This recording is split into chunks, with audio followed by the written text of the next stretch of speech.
ですと教えてくれた素敵なあなた、恋してみたいな柳川の人、船の汽笛が聞こえるたびに暗い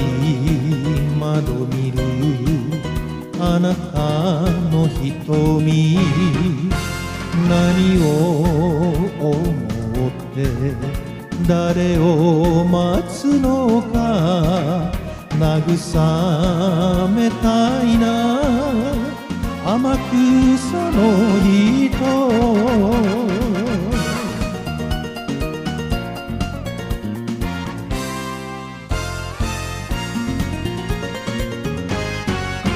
雲仙恋しあの人恋し、もう会うまいと誓った別れ、黄昏時はつい思い出す、会いたいみたい島原の人、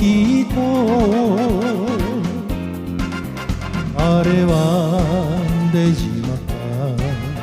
小曽根のあたり、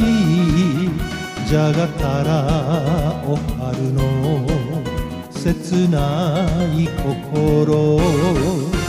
人よのちりかりそめの恋、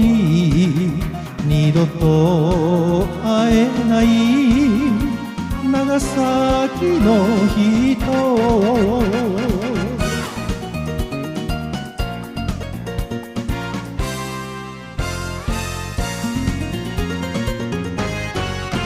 ふと知り合った今宿あたり、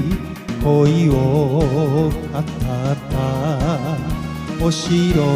の後の木陰が今は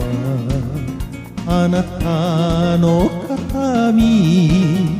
思い出ばかり今里の人、ほのかに揺れる湯煙の中、見えて隠れた絞りの浴衣、ついて行きたいあなたの後に、振り向かないで別府の